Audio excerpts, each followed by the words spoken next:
Hello, welcome to American Baker in Germany. I feel like I should do some sort of introduction, but this is my very first vlog, and the reason I'm doing it is because, you probably see by the title, that I am considering becoming a German citizen.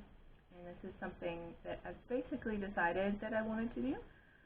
So I wanted to talk a little bit about the requirements and the first steps, and I want to take you on this journey with me.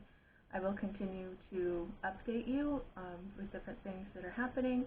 You can see an actual timeline, and I'll try to get these up as quickly after I film as possible, but I tend to have things scheduled ahead of time, so it might come out a few weeks after. Alright, so first of all, the first requirement is you have to have lived in the country for at least 8 years. Check. I've lived in Germany since 2008, so it's been 13 years now. Got it. Okay, there are 10 total, so let's do that. That's number 1. Number 2. So I am reading these directly off of their website, so I have to translate them in my head. If there's a delay, that's why. You have to have an unlimited visa, or one that is good for a very, very long time. They don't specify the exact amount of time it has to be good for. I don't know. It says auf Dauer, so whatever that means, open to interpretation. But check. When I first came to Germany, I had a visa for 1 year, and I had permission to work in a certain branch. And then I got married in that first year to a German. My husband is German. So because of that, when I went to renew my visa, then they gave me one that was good for 3 years. And I had no restrictions on where I could work or what kind of work I could do. And then when I went to renew that, they gave me an unlimited one. It took a lot of paperwork, but I did eventually get it.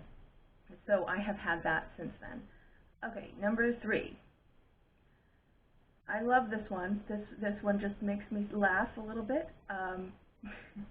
You have to have a clear identity and citizenship. A clear identity, like, that just seems really funny to me. So you have to have proof of identity. Like, I can handle that. Okay, I think everybody can. I'm hoping everybody can. Yeah, so I'm assuming that you didn't steal someone else's identity. Yeah, because that's not allowed. But I think you know that anyway. Number 4.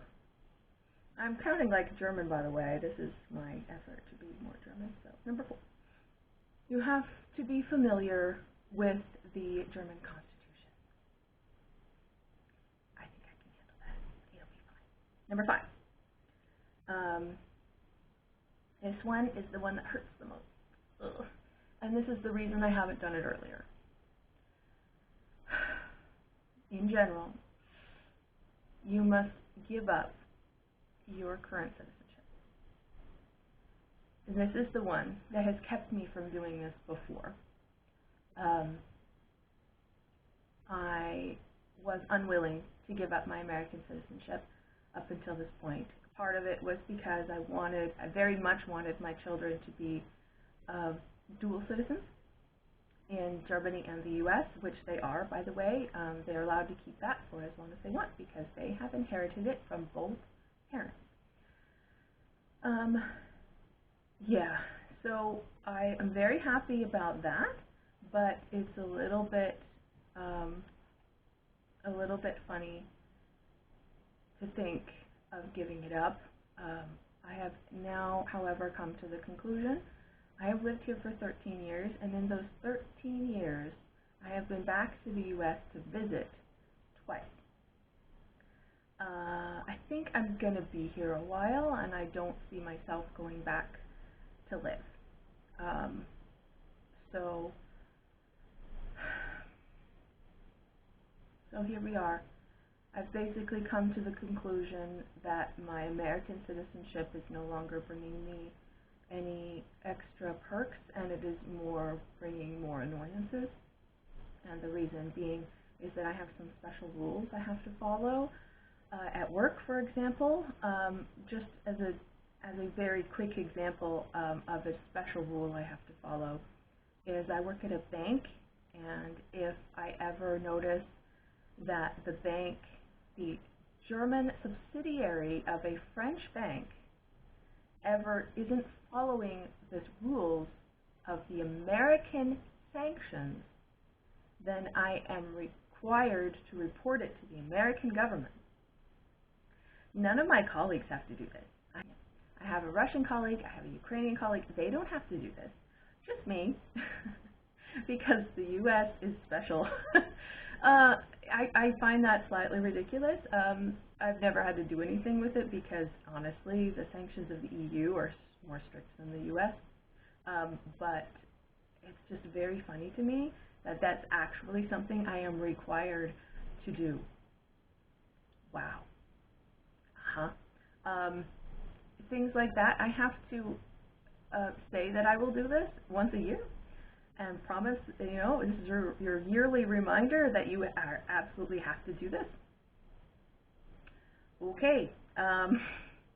It just seems really strange to me. Yeah, things like that.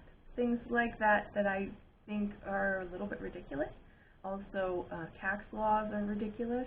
I'm not even going to get into that subject because it's absolutely ridiculous. Anyway, moving on.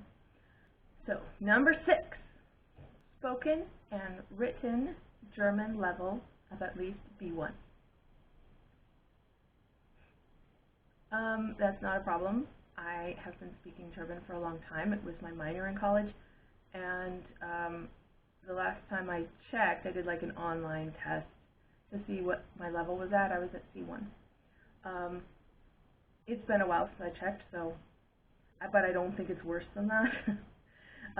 Yeah, B1 is not a problem. The only problem is I may not be able to prove that my level is that high, which means that they may require me to take a test, a language test, to see what my language level is at. We'll see. If they do or not. I can also show them my college courses, and they may accept that as like German classes. So they are language classes, so maybe they will. All right. I have to prove my knowledge of the laws and rules and regulations and culture in Germany, and that is the citizenship test. I'm not particularly worried about it. I think you have to get 60%, and most of the questions are ridiculously easy. Now, there are a few questions that are not easy, and I think that they're just very, very particular questions about politics. So I may have to read up a little bit about that, but other than that, I'm not worried about that. I will take it at some point, and I will, I'm sure, make a vlog about it. So there you go. So something I still have to do. What are we at? 8. Yeah? Number 8. 8. There we go. Number 8. Now you have to prove that you are able to support yourself and any dependents. I have 2 children, so I have to make a certain amount of money, but I'm about 99.8% sure that I'm over that limit, so I think we're good. Number 9. Oh, yeah, this one I thought was very funny. It's like proof that you are following the German culture, in particular that you don't have more than one spouse. Yeah, I am married. I am only married to one person, however, so I think we're good. I just find that amusing. I'm sorry. I'm sure there are people who have issues with that. I'm not one of them. Number 10, and the last one, is you haven't been convicted of a crime. I think we're good. I told you I work at a bank. If I were convicted of a crime, I wouldn't be allowed to work there, so yeah, that's not an issue. So I'm not actually concerned about the requirements, but I just wanted to share with you the reasons why I want to do it and the reasons why I hadn't done it up until now. So for a very long time, I very much clung to my previous citizenship and was like, no, I'm American, and this is a part of my identity, and it's important to me to keep it. And then the more time I spend living in another country, and the more comfortable I am in that country, I've noticed that it's become less and less important to me. And I am at a point where the advantages of having a German passport, which is European Union, so I realized that having a European Union passport is actually stronger and more advantageous than to have an American passport. So those are my two sides that I'm kind of looking at right now, and that's why I have chosen to begin this journey. So if you want to follow me on this journey, feel free. I will post these vlogs as often as I can. I'm terrible at vlogging, which is why I don't do it in general. I have two children who really love to interrupt me when I'm working.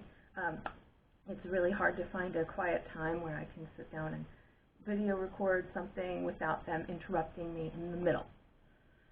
So, this is also why I don't live stream. So, in case you were wondering, two children, yeah, the youngest is 4. Yeah, you can tell.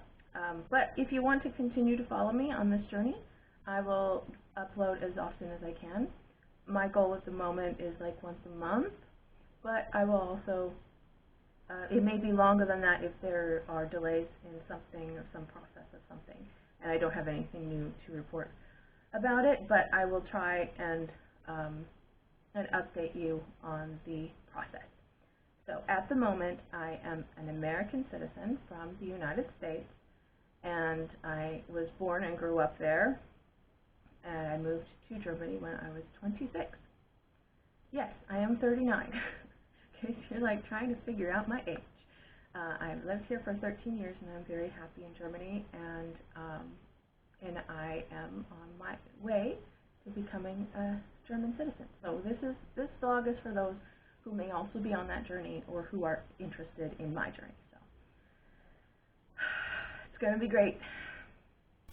Here I went to my local city website and copied the email address I need to use for all things regarding citizenship, and I wrote a short email requesting an appointment for a first discussion of the possibility of citizenship. I got an automated email saying it may take a while to receive a response.